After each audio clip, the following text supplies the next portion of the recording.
Hello and welcome. Today's presentation will be on avoiding common enrollment audit findings.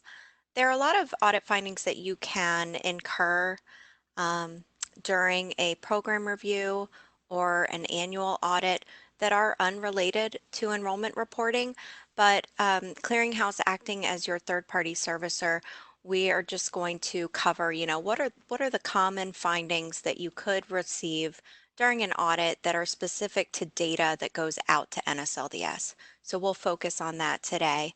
My name's Jennifer. I'm over in our Audit Resource Center, and joining me is Bobby. He's also in our Audit Resource Center, and he'll be managing the chat feature. So there are two different spots where you can enter in, where you can type a comment or a question. So that can make it a little confusing. So what I would say is for today, if you wanted to stick with just one of those, and we'll just pick one at random and we'll go with Q&A. So just use the Q&A chat box. If this ends up being more of a dialogue than a presentation, that sounds great. If there's something pressing, let's stop and really talk about that question. And otherwise, we'll just go ahead and get started. And thank you again.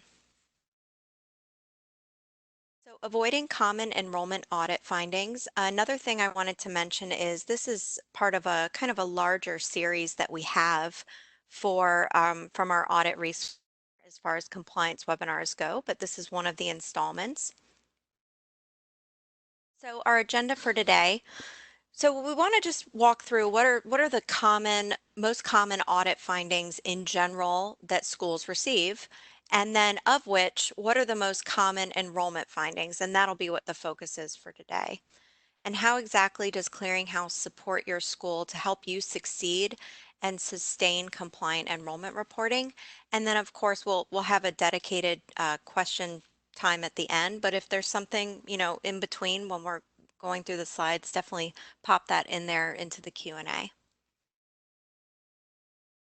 So most common findings institutions experience overall during an audit or a program review, and they're pretty much the same for both as far as what the most common ones are. And they are as follows. So findings related to enrollment reporting, that would be the data that flows out to NSLDS or that is updated at NSLDS.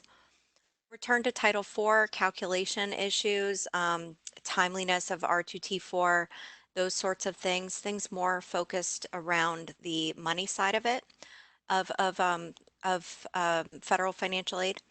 And then verification violations, entrance and exit counseling deficiencies, student credit balance deficiencies. So those are the most common ones just in general, and of which we're going to talk about, dive deeper and sort of break out into different categories, the enrollment reporting ones.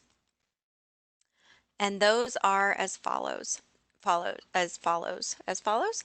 So these are in no particular order, but they are the ones that we see most often that come up during audit season. Audit season for us, we would say, if lots of schools are audited during the summer months, our audit season where we're busiest in the Audit Resource Center at the Clearinghouse, where we're doing our best to support schools and auditors through the audit process or field questions, it pretty much runs June to tapers off in November. So right around this time of year is when it kind of tapers off as people are kind of gearing up for the holidays and such. But so it's graduated status reporting. That one comes up a lot.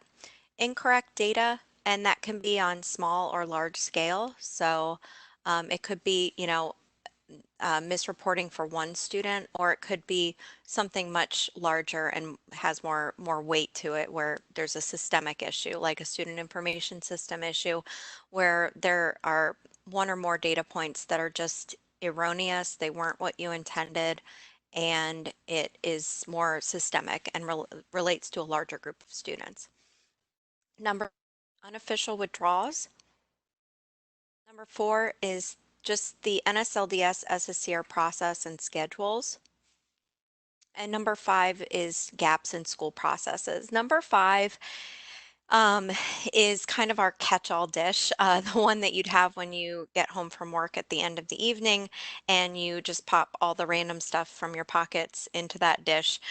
We kind of had a sort of things that we wanted to be sure to include because they are very important, and we wanted to share those in this webinar, but they kind of didn't fit anywhere else. So that'll be number 5. So graduated status reporting.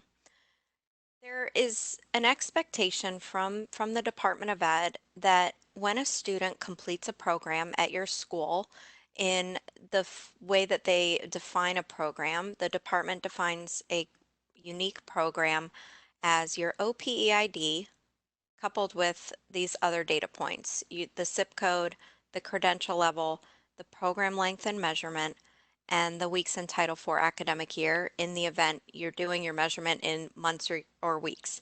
So that's a whole lot of data points that really are just to identify one unique program for a student. But when one of your students from your population that happens to be a Title IV student completes a program, the expectation from the government is that you are changing their enrollment status to graduated. So that's going to be regardless of whether or not the student completes a credential at your school, completes a program at your school, and remains enrolled at your institution. So in other words, they're continuously enrolled at the campus level. The Department of Ed, or NSLDS, they still want to see a graduated status on that completed program. And then, the other kind of instance that comes up a lot in audit is that the student left your school a while ago, so they're withdrawn, but without re-enrolling, but meeting some sort of requirement that they had left hanging or didn't have all the necessary criteria met to earn a degree, you award a degree to that student long after they were last enrolled. The expectation from the NSLDS is that if it's a Title IV student, that you are changing their enrollment status to graduated for that completed program. So how exactly can we support you? What can we do? How can we help ease the pain that is graduated status reporting? It does come up quite a bit in audit, um, depending on a number of reasons, like, what is the behavior of your student population? What type of program do you have? How large is your school? Does it take you a long time to get through the degree audit? Um, because you have so many students and you're just working with a big volume. All of these things kind of factor in and can help contribute to having potential pain points when it comes to reporting enrollment status changes to graduated. But overall, the 150% direct loan limit regulation, it does require that schools report graduated statuses on completed programs. There's a very good reason why that is, and that is because the NSLDS, they're actually using the enrollment status code that you report at the program level. They're going to use that enrollment status code to do a subsidy calculation in the event you report a change in status to withdrawn or graduated. So, and also there's a maximum usage limit and all of those sorts of things.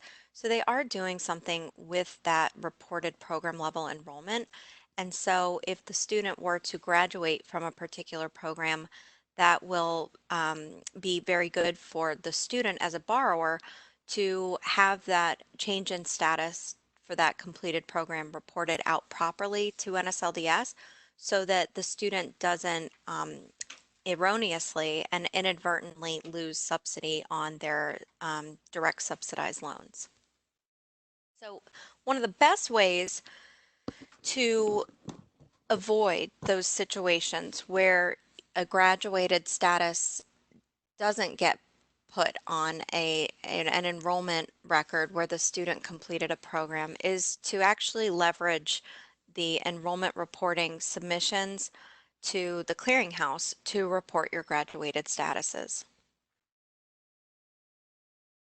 So how exactly can your school avoid graduated status reporting issues?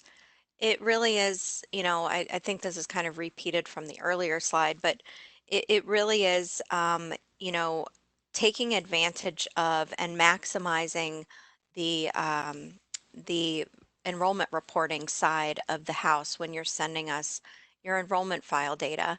If you're able to complete your degree audit after the term ends, but before you send us your final enrollment file for the term, if there's a way for your student information system to incorporate graduated status reporting in that scenario, that is really, a sure way to help avoid and mitigate risk with some of these audit issues that can come up where there just isn't a graduated status where you had wanted there to be a graduated status. So the different ways that you can report that enrollment status code of G. The two on the left side, where it says on enrollment files and graduates only files, those are the ideal ways if you're working with a volume of graduates every time for every degree audit. So, and what one may consider a low volume, another may consider a high volume. I know it's all relative, but if it's more than tens or something under 100, or really anything over 50, I would say, I mean, that's just my assessment. If you're able to leverage a batch option to report graduated statuses, that's the best route to go to avoid, heavy lifting on your schools and using up your resources in that manner to report graduated statuses manually. And then also it can decrease and make sure that the turnaround times really are what we want them to be for you on our end by, freeing up our resources to actually review online updates and process the manual online updates. So the ideal options are going to be just your regular scheduled enrollment files, the one in blue, and then the one in green is going to be a special file type that is an enrollment file type. You would add the file type to your schedule. Um, if you determine that that's a good choice for you and you want to contact us, so we can talk to you at length about what's the best fit for your school. If you've experienced issues reporting changes in status to graduated, but the long and short of it is that file type is graduates only file type, and it is an enrollment file type. We just treat it, it has special treatment. And so if that's a good fit for you, then that's a great way to go. And then there are the two other options that are really best for like low volume, onesie twosies, that sort of thing, where you're just working with fewer students that you have to report a graduated status for. And that would be using the online update feature on our secure site. Or if you're a school that uses our Degree Verify service and Clearinghouse, if we actually generate a file of G statuses where we can from your degree submission, then the editable G from degree option is also available. Are there any questions on that so far?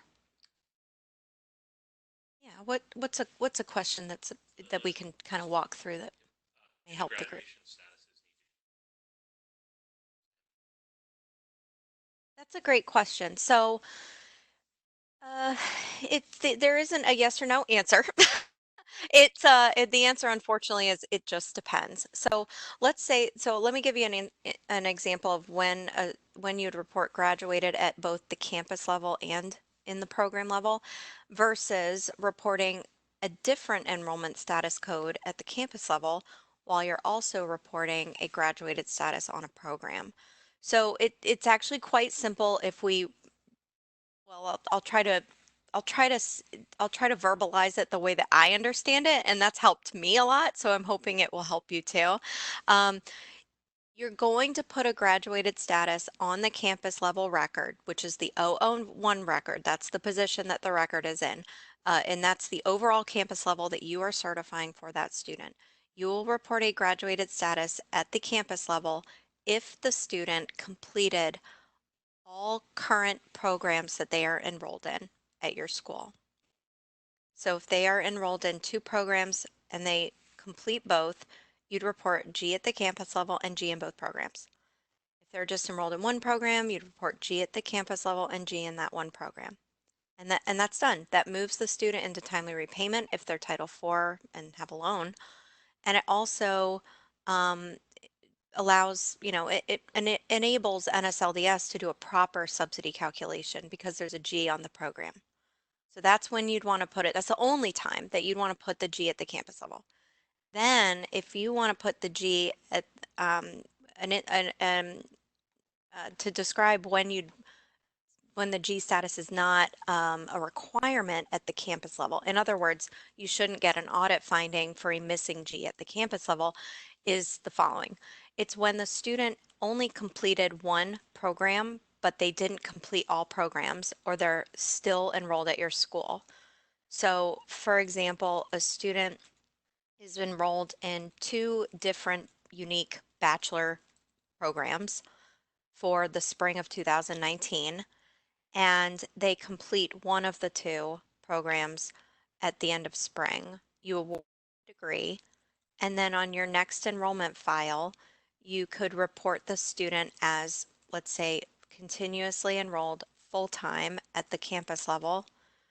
And then at the program level, you could put full-time in the program they're continuously enrolled in. And then in the next available program field, you would report the graduated status for the completed program with whatever effective date is the right date for that G status. It's likely going to be whatever their last date of attendance was in that program. So those are the kind of the two distinct situations that we're kind of working with. And I think even just the way we're talking about it, that kind of just, there's so many different things that a student could be doing that it makes it hard to program for something like that, right? And so that's why I assess, graduated status concerns come up in audit is just because of that, just because of the nature of having to certify something at the overall campus level and also an enrollment status code for unique programs of enrollment. It really is just that. That's the crux of it, I think. Good.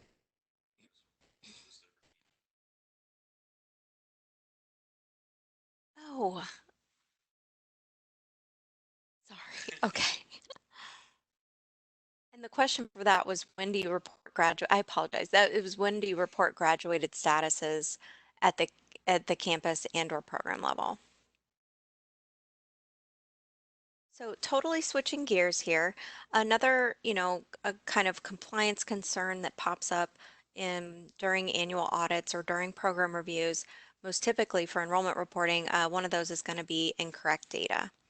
And that's just simply the data that you assess that should have been there isn't what was certified, and it was something else that was certified, whether it be the wrong enrollment status code, or the wrong enrollment status effective date, or maybe one of the program fields wasn't quite what was intended or what really happened for that student. So, maybe the program length wasn't the right program length or something like that. All of those things can kind of factor in to to impact and possibly negatively impact the NSLDS calculation for that 150% direct loan limit. Again, this is uh, just for students who have a direct subsidized loan.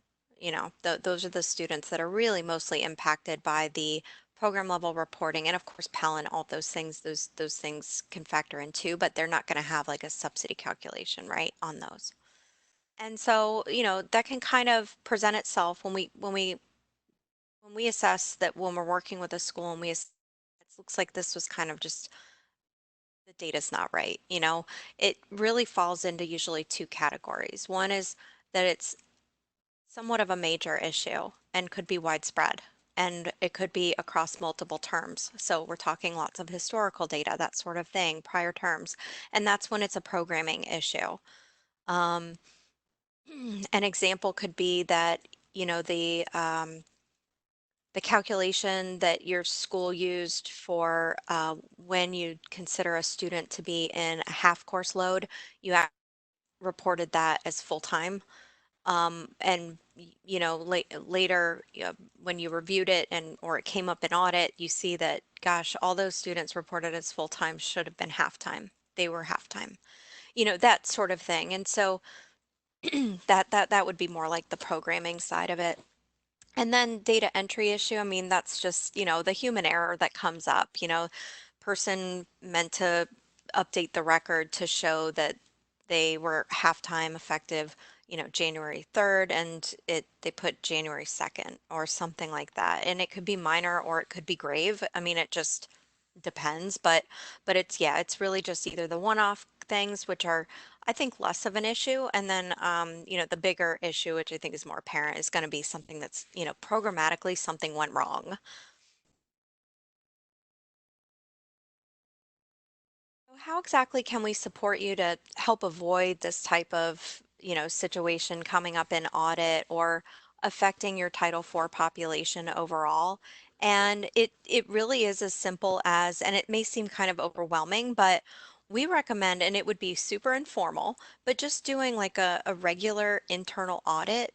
You just grab a handful of students that are in different known situations. So you have an advantage where the auditor does not. The auditor, if they're following it by the books, the auditor has to choose a random test sample to review. But you are in a more empowered position where you can pull students that you know to be in certain situations.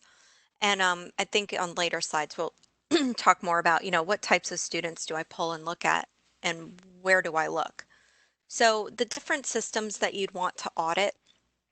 Again, when you do a regular internal audit, um, is you'd look at your student information system, and we have them kind of listed here. This may or may not exactly apply to you, but I hope that you get the gist of what we're saying is, wherever you have information that should be matching in all systems, you should check all those systems for that student.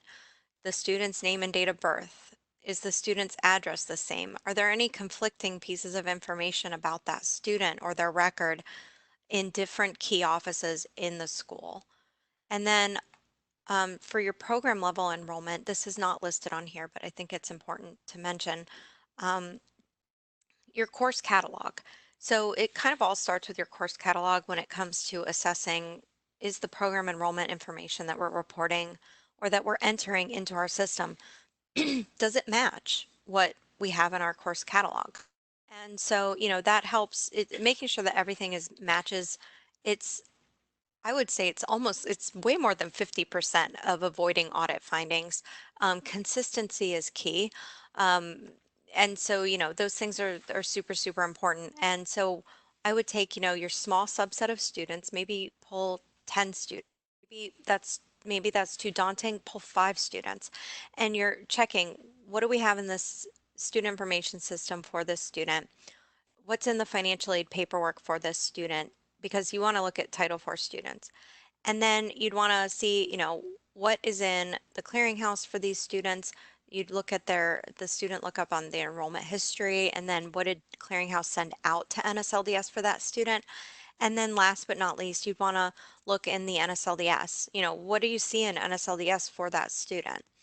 And when you go to NSLDS, and you look in there, it's probably going to be maybe, most typically be someone in financial aid. They'll want to go and check that out and get comfortable with like what they're seeing on that record.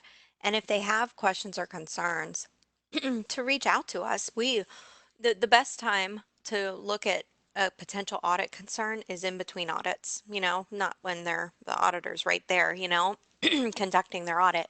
It's proactive and that sort of thing. I can't really stress it enough. So if you take nothing else away from this webinar, it would be this, pulling that random group of students and just having a look to see, is the data flowing properly? Is there something that doesn't make sense? Can I should I reach out to the clearinghouse? Because and we are always happy to review those sort of case studies to see yay or nay. Is everything what the school wants it to be, what you want it to be?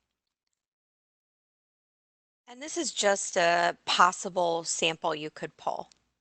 Again, we're talking about students who either have outstanding Title IV aid from a prior school that they attended, or you actually dispersed aid at your school. So those students that are subject to being in an auditor's test sample, those are the ones you'd want to look at.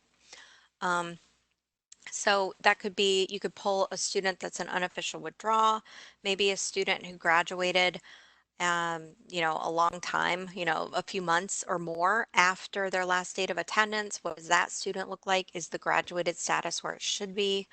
A student who graduated in fall, in spring, um, leave of absence that can come up in audit sometimes. What is your leave of absence policy? Are you reporting students as withdrawn correctly when it's an unofficial withdrawal? I'm sorry, an unofficial or unapproved leave of absence, or are you reporting the A status when it's an approved leave of absence? Because that can mean something if that student happens to be Title IV. So all of those sorts of things.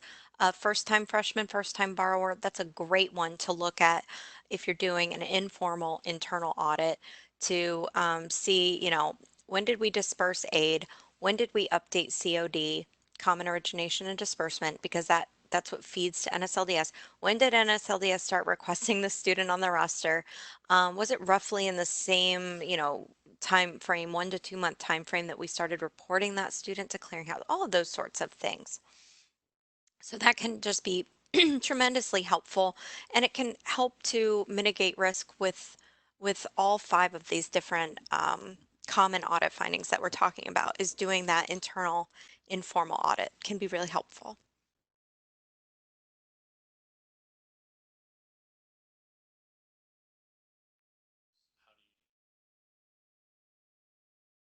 Okay, so one question came in, or there's two questions came in. One of them was, how do you define an unofficial withdrawal?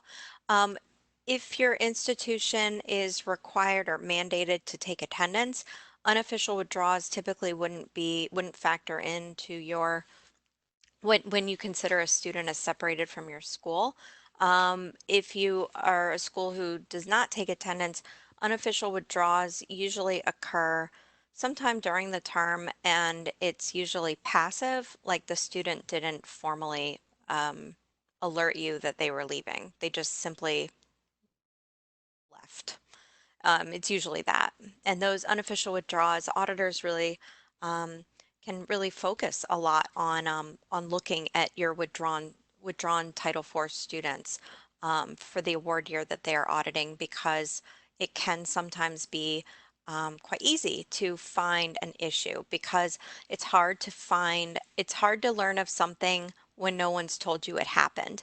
And so that kind of plays into something that isn't really spoken about a lot, but having solid mechanisms, the best that you can, on campus that work really well for your school. What might work well for school A might not work well for school B, but um, making sure that you are doing everything that you can that's within your power to make sure that there are mechanisms on campus to identify students who have left the school when you're a school who does not take attendance, um, so that that student can be moved into timely repayment and have their subsidy calculation done properly if that student happens to have any sort of financial aid, whether it be a private loan or a non-direct loan, or if their data should go to NSF, all of those things. Because regardless of whether or not you report it, as swiftly as you are able,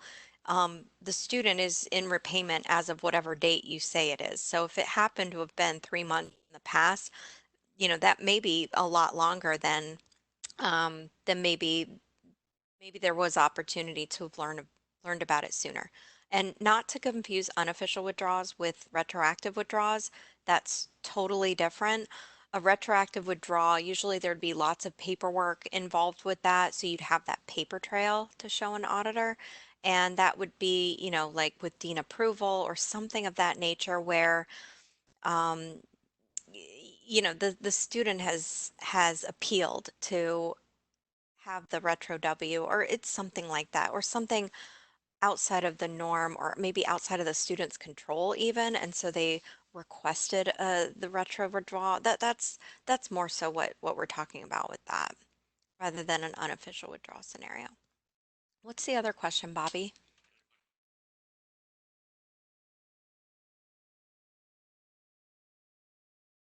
Sure. Okay, so approved leave of absence versus an unapproved leave of absence.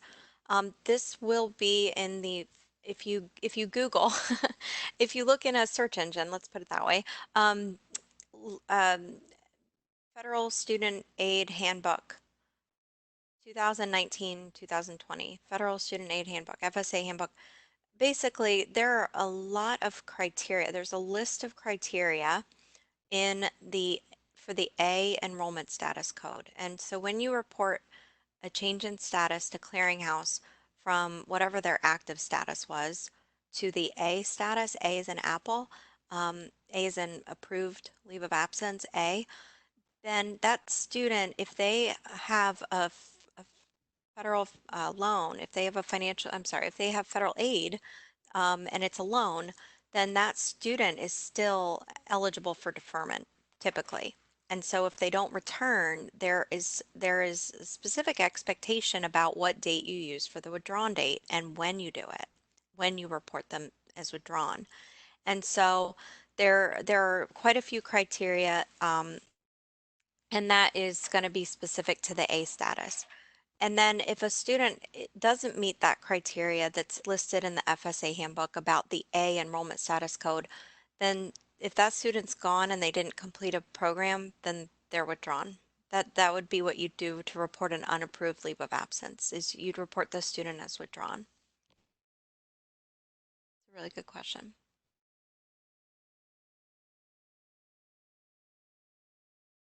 So for both unofficial and retroactive withdrawals, I mean, it's super challenging depending on your school's makeup. If you are a big school and you've got tens of thousands of students and you're not mandated to take attendance, because how could you be? Uh, it can be challenging to capture those withdrawn statuses.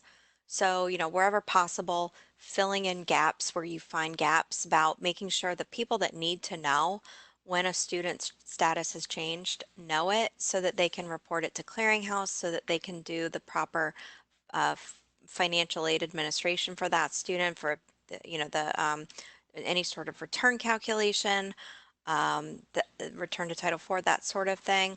But again, this is all, and not fuzzy math, but it's not fuzzy math, but it is something that can be somewhat kind of, how do I put it, like intangible, if you will. It's kind of hard to be like, these are the 5 things you should do, or these are the 10 things you need to do, because what might be good for one school might not be good for another. But even just recognizing that there are these types of issues, I think is a big win, because that those things come up. But yeah, withdrawn status reporting and graduated status reporting, those two that in particular are ones that come up. It's when their student has separated from something at your school, whether it's because they withdrew from it or because they graduated from it. Those seem to come up a lot in audit.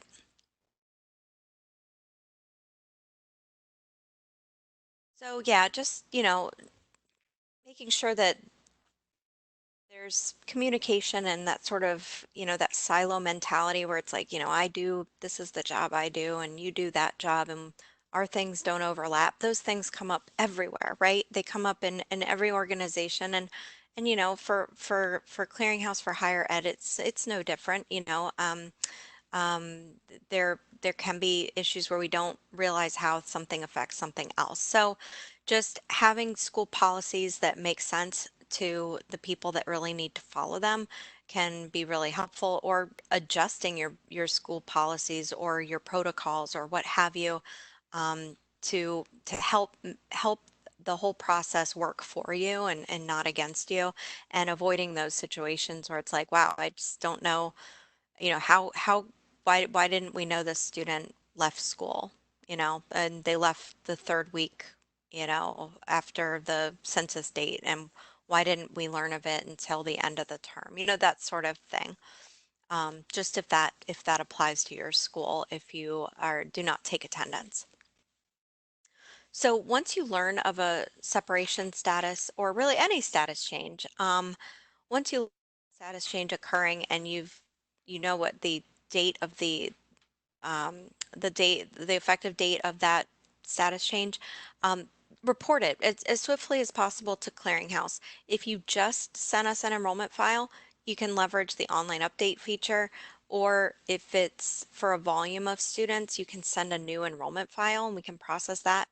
Or the graduates only enrollment file type is a good choice if you've got a volume of students. So, some schools do send, and they call it a, I forgot what one school called it, but they called it, it's something like a withdrawn file, but really it's what we call graduates only file. File name is a little confusing, but basically it's to report separation statuses. So you can definitely leverage it for reporting a volume of withdrawn statuses, not just graduates, or not just graduated statuses, sorry.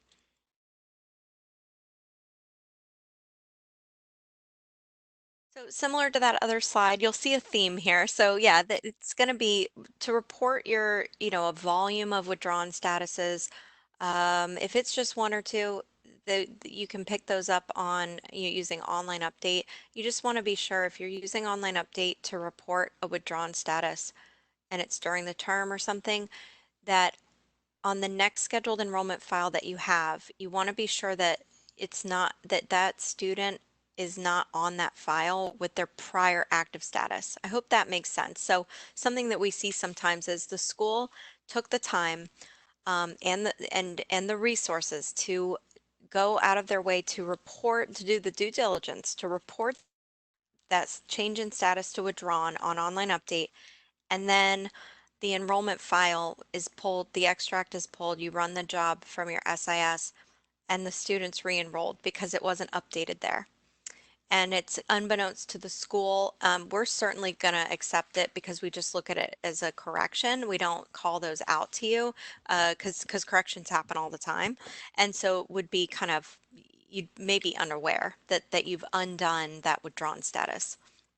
So if you are going to do an online update and to report a withdrawn status, you just want to be sure that if that student hasn't re-enrolled after your online update of the withdrawn status, that you either leave them off all the next enrollment files until they re-enroll, if they re-enroll, or just make sure that they're reported with the same withdrawn status on that enrollment file, and that should solve the issue.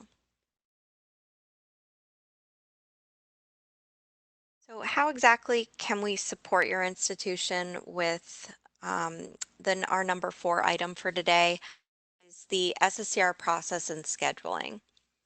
So what exactly, what's kind of the overarching expectation from the Department of Ed with reporting enrollment data to NSLDS? And it basically is that, and I mean, you can read this, but I'll just paraphrase it. But basically, they're expecting that you're reporting status changes on a certain, within a certain time frame. So in general, that when a student changes in status, and that would include a program change. So if they withdraw out of one program and enroll in another, or they add on a program, those are all considered status changes. Um, and there's also a frequency expectation. So if you're reporting a change in status, then you would want to report that change in status as swiftly as you can. That means once you learn of it, you report it to Clearinghouse, and that way we send it out to NSLDS timely. And timely would be, it has to be within 60 days sent from Clearinghouse to NSLDS from the date that you learned of the status change. So if you're a school who does not take attendance and I walk off campus, I do not tell a soul and I just leave. And you learn of that, and I do it on, you know, January 5th, 2019. Um, then you learn of that status change on January 15th, 2019. You'd want to report it close to when you learned of it, but the effective date that you'll put is January 5th. The date I actually was my last date of attendance. That would be the date you'd put. But that's not the date that the timeliness clock starts ticking. The date that the timeliness clock starts ticking is your date of awareness. And that comes up in audit all the time. But basically, it's not a date that you send to us. It's just the date that you learned of something. And it's only from that date that you learned of it that you have any opportunity to report it timely or untimely or swiftly or not. So that's when the 60-day clock starts. It's when you learn of it. And you typically can't learn of something until something has happened, right? We can't learn about something as it's happening. And so it's not uncommon, and it actually is most common if your 60-day timeliness clock, if the date you learn of it, a status change, it happens after the fact, right? I leave campus on day 1, you learn about it day 15, and then roughly, day 15 to 17, you report it to clearinghouse. So that's the distinction. And we talk to, a lot about that because we really want to help auditors with that piece because that comes up a lot. And I think the Department of Ed guidance has done, a really good job of trying to make that more clear that we're not the timeliness clock is not from the effective date, unless that's the same date that your school learned that occurred. And so it's a super rare situation that it's on the same date. So yeah, I hope that makes sense. And then the second big piece of, what is the department looking for from schools is that they want to, even if the student never changes in status, they want you to report to them anyway on a certain frequency. And for them, that's 6 times a year, so every 2 months. And so to try to capture both criteria as best as possible, we recommend that you report enrollment files to Clearinghouse roughly monthly. And that would be to serve two purposes: to meet the frequency expectation of at least every 2 months to certify data in general, and then also to pick up on status changes or to pull status changes to make sure that those are captured.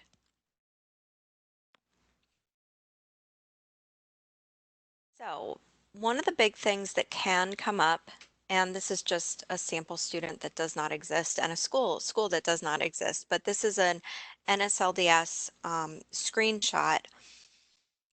When auditors are they typically ask for, and note in the comments if this has not been your experience, because I would like to hear, alternative views on this. But in general, in my experience, it's auditors, one of the little check boxes that they have is they're going to ask to review a test sample of students, and they want to see screenshots that typically your financial aid office will pull from the NSLDS website. So not our website, not the clearinghouse site, but the NSLDS. And so that is usually going to be the enrollment detail page. And so that's the example page that we have here. Now, something that goes amiss a lot and can result, we've seen it happen multiple times, and it's always pretty upsetting. Um, every time, is that they don't know, it's unbeknownst to them, and it's not clear to anyone on campus, um, that they need to change a sorting option. So what we have marked here in red is the default sorting option. So this is what it says. It says active only, changes only, latest certified. When the auditor or when financial aid pulls up a student and prints this screenshot for NSLDS, before they give it, it's a screenshot for the auditor, sorry, they want to first change the drop-down menu option to display active only changes, to display all active and inactive. Sorry, I hope that I'm not getting too tongue-tied here. So it says active only, changes only, latest certified. That is not going to give you every instance that a student's enrollment certification was received by NSLDS, and therefore it can inadvertently appear to an auditor that you reported untimely, when in fact the student status didn't change for so long that it that there were previous certifications of that same enrollment status change that NSLD has already received, but they're just out of view. So to put them in view and to have just a more painless audit when it comes time to look at the test sample and walk through those with the auditor is just to adjust it's something so simple, but something that really isn't broadcast anywhere that I'm aware, is to adjust that drop down menu option to display all active and inactive and then click apply.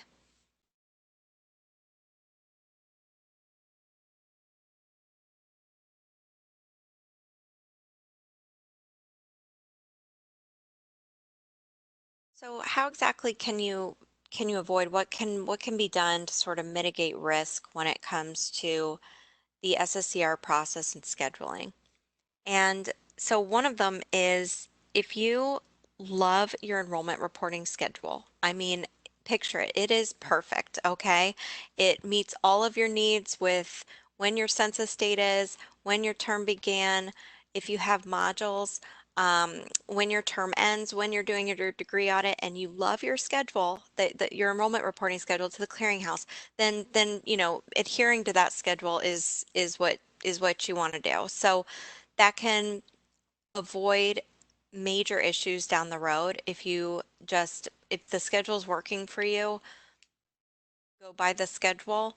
There isn't any direct federal requirement to report on a certain day to a servicer at all. So you should never get an audit finding for that. But if your schedule is what you want it to be, I would say, trying to meet those deadlines to report the data, it just keeps up with the frequency expectation and can help in avoiding status changes, missing the roster process, things like that. If you have absolutely any concerns or there are pain points that relate to your enrollment reporting schedule, please contact. I want to take a close look at that. Not every school has the same reporting schedule or enrollment file types, um, for their school with enrollment reporting to clearinghouse. There are uh, different options or different um, not styles, but different structures that you can have to your reporting schedule so that schedule that you have with us to report enrollment files is really working for you. Um, and then and last but not least, sending the files is half of it. The other half of it is, just going through the errors that are in red and then the warning records that are in black.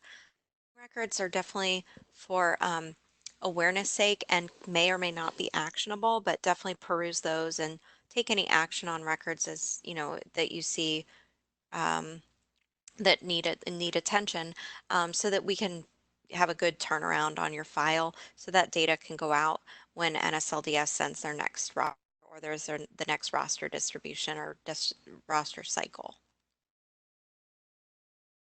So last but not least is gaps in school processes. This can be, you know, this is again our kind of our catch-all dish, but just timing issues. A lot of things that are currently, I guess we'll say just regular issues that we see, common issues, audit season to audit season can relate a lot to how the institution's academic calendar is set up and maybe different module or course offerings to students or for different programs of enrollment available on campus that can contribute to it being really cumbersome with enrollment reporting and like what are the right term dates or what if there are lots of overlapping terms or what if there's rolling enrollment and students can come and go as they please. And if you're a Title IV school or you have students who attend who are Title IV students who maybe took out aid at a prior school, you know it it can mean that challenges can be introduced or can just be prevalent, just related to how your academic calendar is set up. Um, is it a good idea to just change your academic calendar, or can you even? I mean, the federal reporting requirements for Title IV are just one of the things, right? That your school the influencers for your school. There could also be boards and accrediting agencies, all these other groups that have a vested interest and are decision makers, right? But sometimes there are just different things that can kind of go against the grain and make it really challenging when it comes to the compliance reporting requirements. And so academic calendar can be one of them.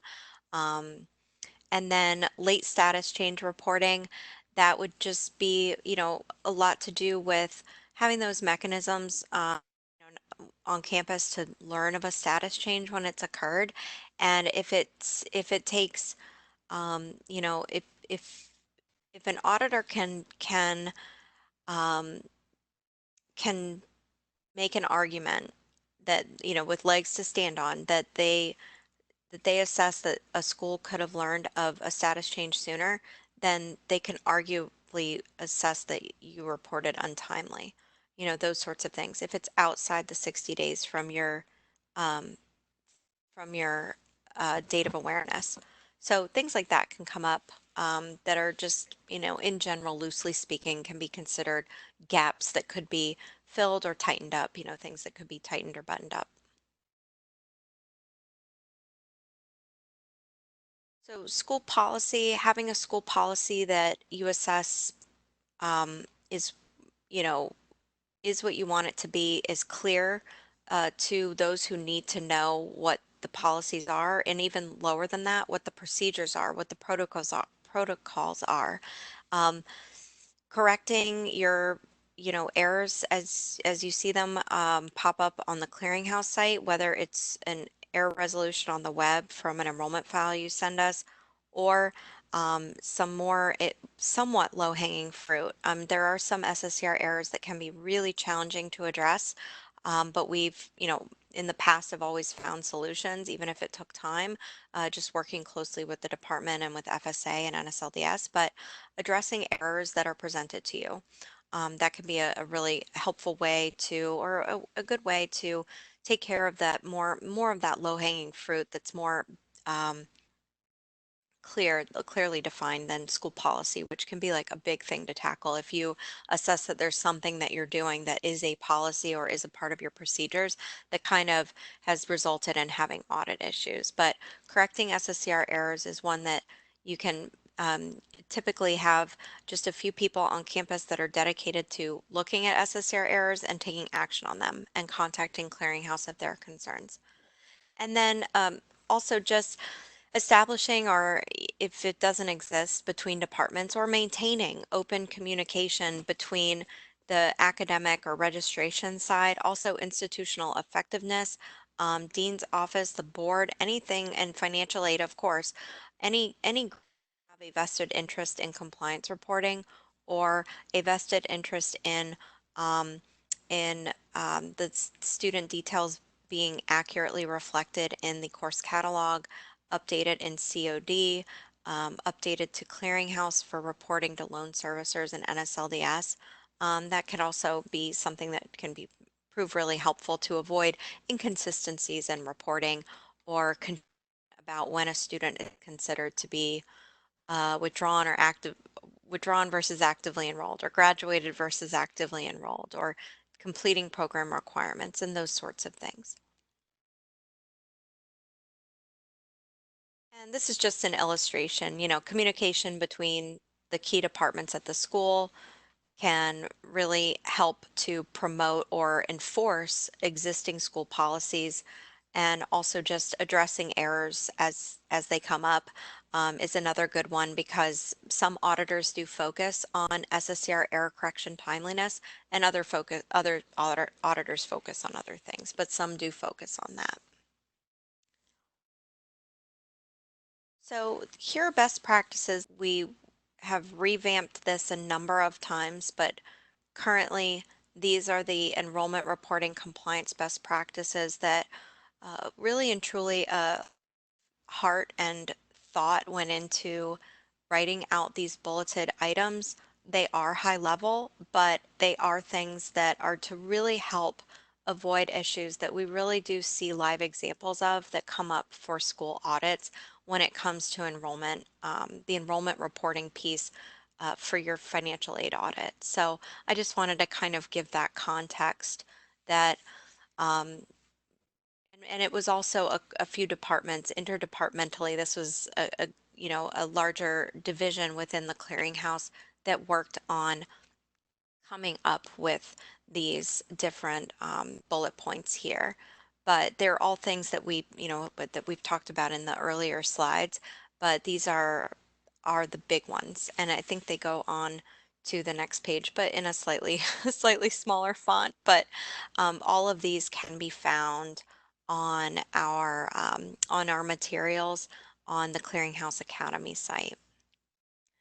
Something to mention here is we do have a blog that you can subscribe, and in that blog post, I'm sorry, in that blog, it's a compliance-driven blog, and it's really meant to either provide you with reminders of, or really just a spotlight, if you will, on different compliance topics that speak to the audit findings and compliance concerns that we see.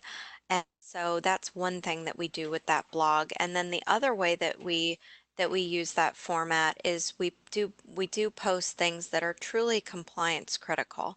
And the blog post would be in addition to an email that we would send to different role types at your school, but we do post the same information for things that are compliance critical or critical to your enrollment reporting, that really could impact you, or where you should take some sort of action related to, a big government change or something like that. We're going to post that also on the Compliance Central blog.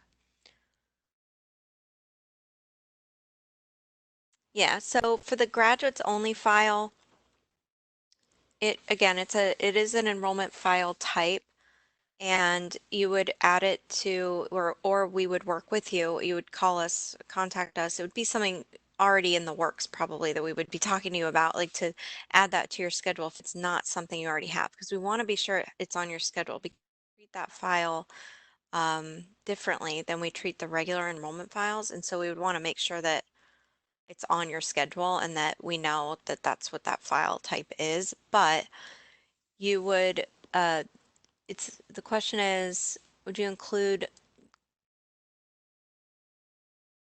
we can include the graduates only file, enrollment, campus level, and graduate program level, correct? Yes, 100%. So when you send that enrollment file type that's called the graduates only file, um, it's the same exact format as the regularly scheduled enrollment files, and there's actually no way around reporting campus level and program level enrollment. You would report, NSLDS refers to it as a bundled record, um, and basically the bundle would include, to be a complete bundle, it has to have the campus level record and program level record.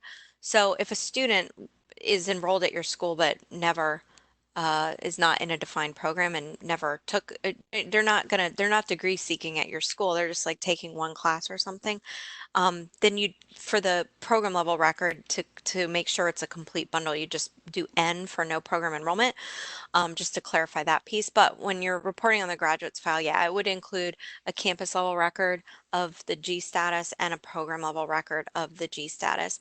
In the event you include a student who is actively enrolled and you're awarding, or you're reporting a graduated status for a prior term, uh, a program they completed in a prior term, then we do have an error code that's thrown on that file. It's error 252, and it basically is, alerting you that, hey, we think this student might still be enrolled at your school. And then at that time, you can change the campus level status to make sure that it doesn't conflict and that it's an active status. So thank you again for joining us. Have a wonderful day.